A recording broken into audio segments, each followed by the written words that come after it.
So before I started writing this review, I decided to look up what the fear of snakes is called, like the actual scientific term, you know, the one that ends with phobia.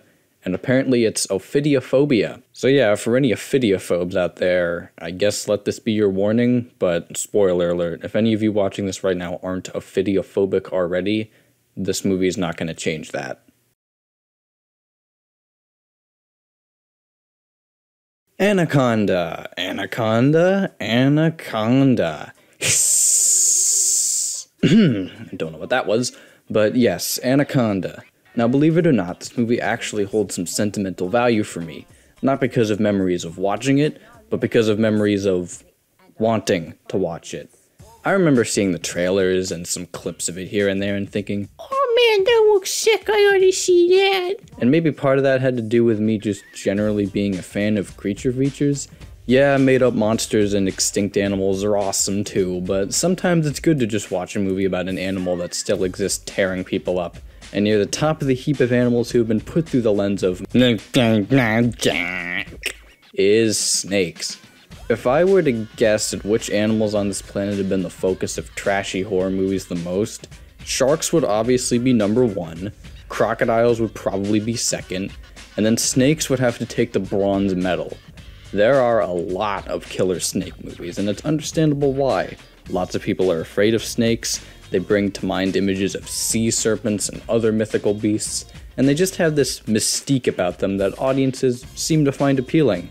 However, out of all the killer snake movies that have come our way over the years, Anaconda is generally considered the best in this category, or at least the most competent. To be fair, this is the type of movie that could have only really come out when it did. This movie was released in 1997, a time when a lot of these B-movie type scripts seemed to be being turned into major motion pictures. I mean, you picture a movie like this, about a giant snake that goes around killing people, coming out today, you imagine it being low-budget made-for-TV schlock, right? Wrong. Instead, it's big-budget theatrically released schlock. It was made for about $45 million, if you can believe that, and actually grossed around $136 million at the box office. On top of that, Roger Ebert himself gave it 3.5 stars out of 4, and many people today hold it up as a straight-up cult classic. But is there any truth to this? I have hope. I mean, any movie that can include not one, but 2 breath-related taglines on its main theatrical poster must have some idea what it's doing. Because, get it, anacondas are constrictors, meaning they kill you by squeezing the life out of you so you can't breathe, so they take your breath away. It's much better than this alternate poster that just goes for the giant floating heads approach, and barely even makes any reference to the fact that there's a snake in it. Because, you know, the likelihood of somebody going to see a movie called Anaconda, mainly because it has a giant snake in it, is pretty slim. What we really gotta show to get people interested is that this film stars J-Lo, Ice Cube, and Angelina Jolie's dad. Alright, I should probably get started with the actual movie right about now, as we open the film with a text crawl informing us about the titular monstrous anacondas said to inhabit the Amazon basin. Of course, scientifically, there's no real hard evidence to suggest giant 40-foot man-eating anacondas, but it is true that before this movie, tall tales of giant kaiju-sized anacondas did exist, but were unsubstantiated. So they kinda got that right. Well, either way, this is a pretty intense opening, with some scary music to boot, so how are we gonna follow that up?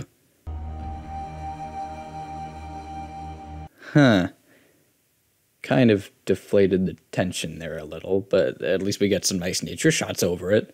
But the tension starts right back up as we join a poacher, played by Danny Trejo, as his boat is under attack by what I assume to be the snake, but I have a feeling even a giant snake wouldn't be able to do this kind of damage. Also, is that a rotary dial boombox? Can't think of any other way to describe it. He starts boarding up his doors like he's preparing for a zombie apocalypse or something when we get this incredibly necessary slow-motion nail shot. Yeah, take that, you fucking stairs. With the snake inexplicably tearing his boat apart, the poacher decides he has only one option. Get the hell out of this movie! As we transition over to a hotel room deep in the Amazon, where we come across one of our leads, Terry Flores, played by Jennifer Lopez. She's apparently a filmmaker set on making a documentary about the Shirishama, a mysterious tribe of Native Americans, when suddenly she gets a rude surprise.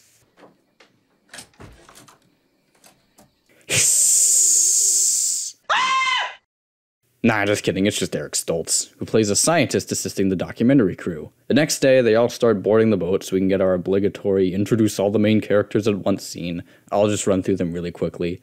Aside from Flores and Stoltz's character, Kale, who I already mentioned, we've got cameraman Ice Cube, who needs little introduction, the boat driver, Mateo, who does almost nothing of importance, the narrator / presenter, Warren Westridge, who's here because this adventure movie needed a stuffy British guy, and last and least, Denise and Gary, who are here because this horror adventure movie needed a horny couple.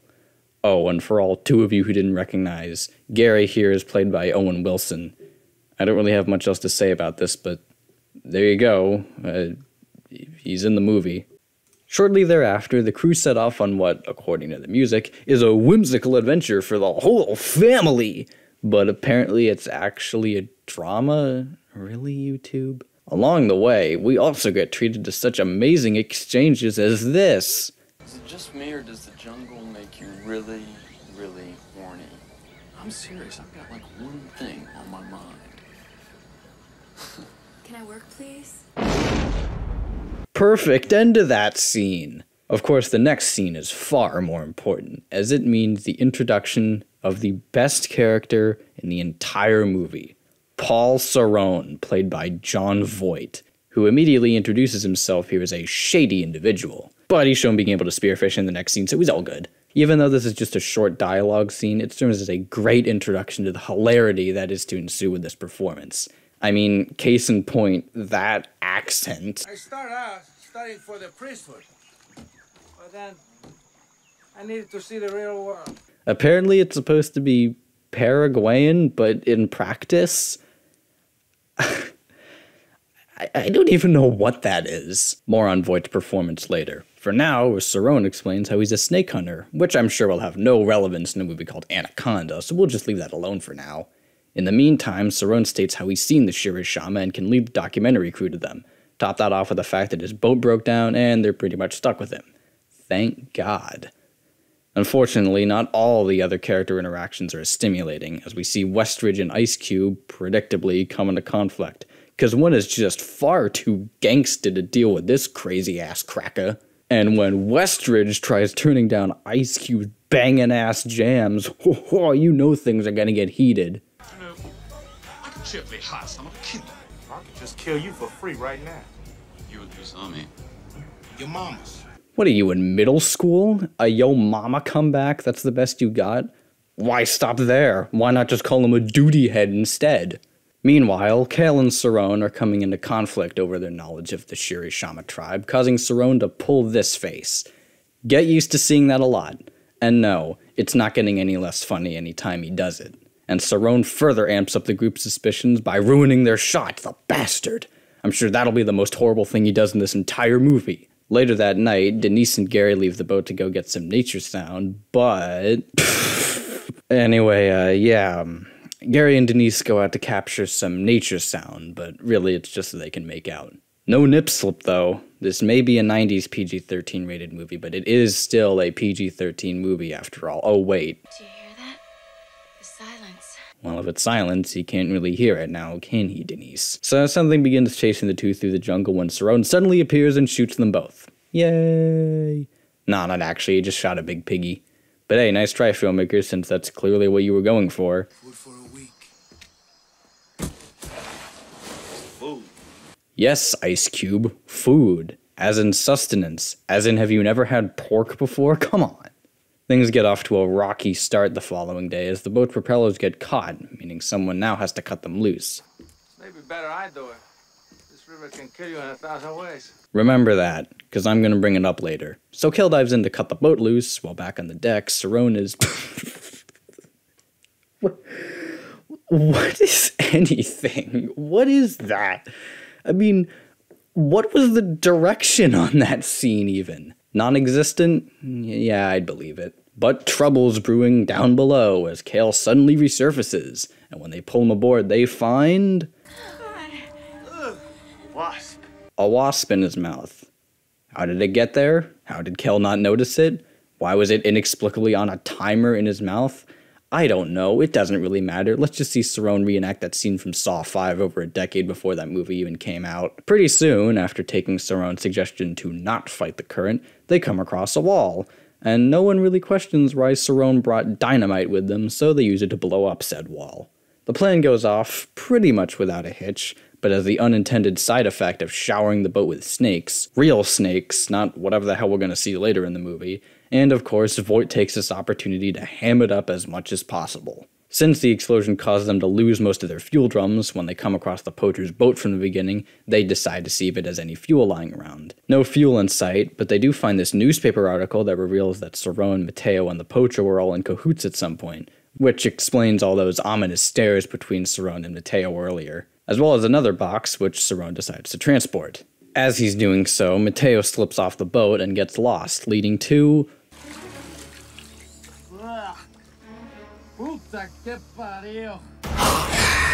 Wait, what?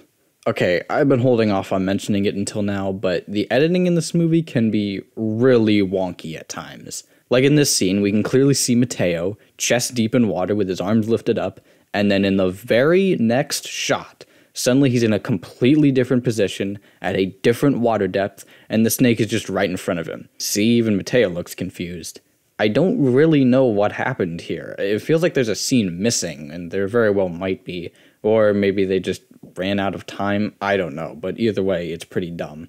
Oh, and yeah, Mateo dies here. Might seem like kind of a big deal since he was the boat driver, but now apparently everybody can drive the boat, so truly his death, much like his life, was pointless. Not to worry though, as Cerrone is here to exposit on what just killed him. Anaconda skin. I'm sorry, what was that? Anaconda skin. Sorry, Cerrone, could you repeat that? Anaconda skin. One more time. Anaconda skin. Sorry, I just really need to make sure I... Ah, okay, that's what I thought you said. All this leads into this wonderful scene, this powerhouse monologue Cerrone delivers about anacondas, including my favorite line. Before the power of the embrace causes your veins to explode. Ah, yes. Your veins explode. Later that night, while leaving the searchlights on to look for Mateo, yeah, spoiler, they're not going to find him, Gary sends Denise off to a cabin, much to her disapproval. Gary, I'm just gonna talk to him for a second, then I'll catch up to you. Well, hurry up. I'm scared. Oh, help me, Gary. I'm scared. What about the monsters under my bed? Gary is the only one who seems interested in the prospect of helping Cerrone catch the snake, and after a drink or two, he is more than game to become Cerrone's partner in crime. While out hunting monkeys the next morning, Cerrone prompts a PG-13 F-bomb from Ice Cube, and when people question Cerrone's methods, he leaves it up to Gary to explain his motivations. Probably not the best idea, as evidenced by the fact that it doesn't work, forcing Cerrone to take a more direct approach. Cerrone's methods seem to be more effective, so later that night, they're on snake watching duty. Pretty soon, they get a bite, and... the snake screams. I probably don't have to tell you snakes can't do that, at least not anacondas. The most you'll get out of them is more of a hiss, but oh well, and all that. So while the snake breaks free of the trap laid out by Cerrone, it gives us this imperative slow motion monkey spit in guy's face shot. Again, very essential. It pushes Denise into the water, and Gary, like the hero he is, all of a sudden, dives in to save her and succeeds, but at the cost of his own life. As the snake wraps around him in a really wobbly looking effect shot, seriously, none of the other CGI in this movie looks that bad, so I don't know what happened here, and drags him in. Cerrone tries to soften the blow with some parting words. May the souls of the faithful depart through the mercy of God. Rest in peace. Amen. Non departing Filii Spiritus Sancti. Maybe starting to see why that preaching job didn't work out for you, bud. The devil inside everyone. Oh, Cerrone, I can't stay mad at you. I might be the only one, though. Apparently I was wrong, though, as later Lopez is suddenly very eager to jump Cerrone's faux Paraguayan snake-hunting bones. Actually, it turns out this was just a ruse, and after Ice Cube's failed attempt to charge in with a baseball bat, Westridge intervenes, knocking him out with a golf club. He even sneaks a one-liner in there. Despite the other two just wanting to be rid of this fuckface, Terry insists on just tying him up, which sucks for these guys because it means their chances of survival just plummeted, but it's good for us because it means he gets to be in the movie more. Of course, by now, we've all figured out that Cerrone is the true human villain of this movie, and as Terry outlines, everything up until now has been one big setup. From Mateo, to him stranded, to the shipwrecked boat, to his route to the hospital. How could you forget about the wasp? Don't worry, Paul, I didn't. So yeah, remember when I said to remember the bit with the wasp? Well, here's why. I already went over the implausibility of Kale not noticing a big-ass wasp in his scuba regulator, but if this was all part of Cerrone's plan, why volunteer to go before Kale? Did he know he would insist on doing it himself? What would he have done if he agreed to let Cerrone do it? And while we're at it, was Mateo dying part of Cerrone's plan? If so, how? And if not, does that mean Gary was just Cerrone's runner-up just in case his main partner in crime bit the dust? I'm beginning to think this plan wasn't very well thought out. Neither was the group's route home, as the boat gets caught again, forcing Terry, Ice Cube, and Westridge to leave the boat to get it unstuck, leaving Denise with Cerrone. And with Cerrone tied up and Denise having armed herself with a knife, things aren't looking good. For her, I mean. But hey, at least Terry, Ice Cube, and Westridge can still get the boat unstuck. That is until, and guess who? In a moment of bravery, Westridge attempts to distract the snake, which is followed soon after by immediate regret when it actually notices. While Westridge climbs up the waterfall to get away from the snake, Cerrone breaks loose and gets into a fight with Ice Cube, complete with poorly mixed stock punch sounds, as Westridge tries to escape from the snake by jumping from the waterfall. It doesn't go well, and then the tree collapses on the boat. That doesn't help matters. Since the snake is just not a fan of British food, it prefers dark meat and goes after Ice Cube instead, forcing J-Lo to shoot it in the head. Pretty gorely, I might add. I mean, we got an eye popping out, some exposed brain matter, you can get away with a lot on a snake. But the other main villain isn't done in this movie yet, and reappears to attack the duo, forcing an unlikely intervention from a previously incapacitated character. He stabs Cerrone with the tranquilizer, Ice Cube punches him into the waters, so is the movie over now? I mean, they killed the snake, and even though the dart came out, there's still the possibility that Cerrone drowned. All's well that ends well, right? Well, wrong. Despite it looking like this is the end of the movie, we still have 15 minutes left, so what could happen in that amount of time?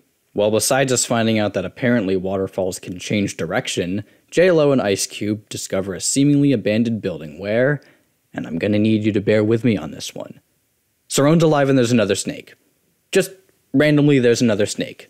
Apparently this one's bigger and is the true one Cerrone was hunting, and is black because, well, we got the color right at least on the last one, so we couldn't make that same mistake twice. For the life of me, I don't really understand why the screenwriters felt the need to include this fourth act, so to speak. Maybe just cause they realized the movie was running a little short and so had to have one last big action sequence. I don't know. The point is, there's another snake, and Cerrone wants to capture it. He tries using J-Lo and Ice Cube as bait, but after trying to trap the snake in a net, and the net coming down, he just decides, fuck this shit, I'm out of here, and tries to split. To which the snake does, whoa, look at the speed of that thing. What kind of snake cocaine has it been snorting? Ah, well, it doesn't matter. Cerrone's going nowhere, as once the snake's got him in its grasp, well, you know how these things tend to go. One can only wonder how he felt when the pressure of the embrace caused his veins to explode. Despite having eaten enough to last at least several days, the Anaconda still isn't done yet and continues pursuing the two. Though chasing J-Lo and Ice Cube while also trying to digest John Voight and all the scenery he chewed might be a challenge. Maybe just wanna...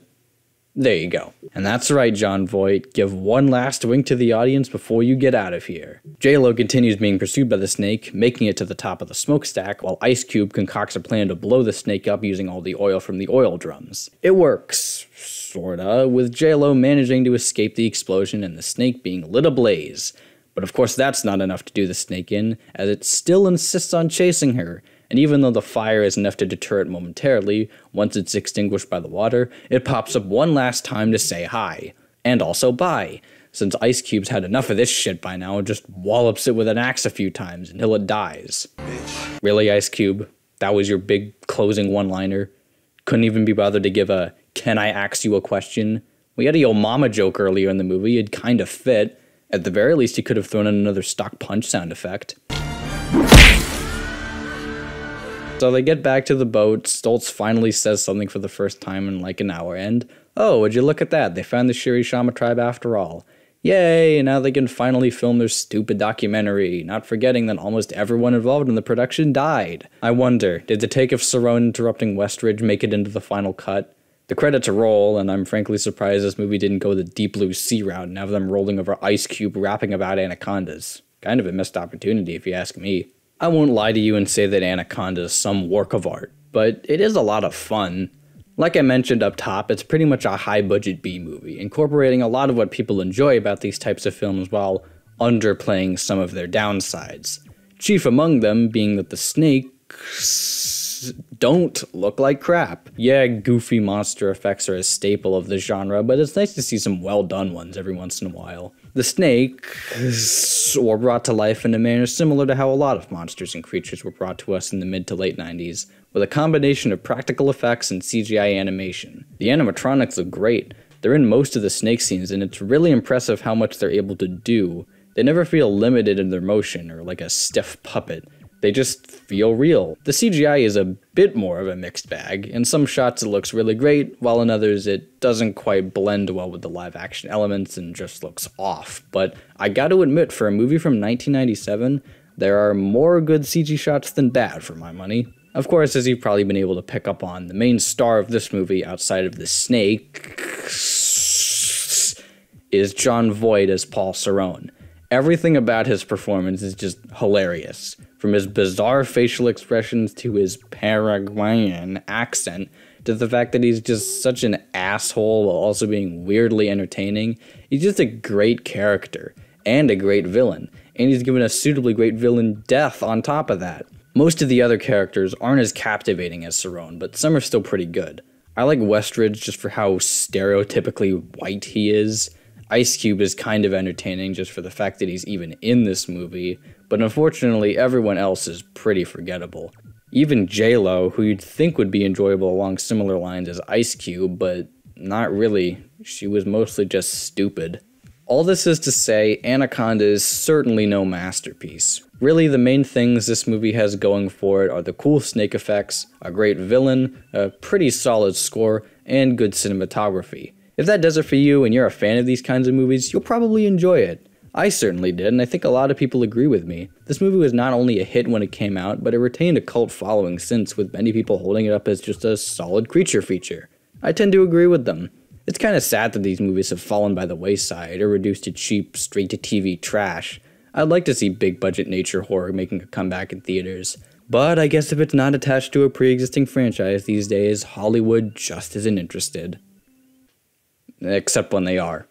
Oh well. See ya.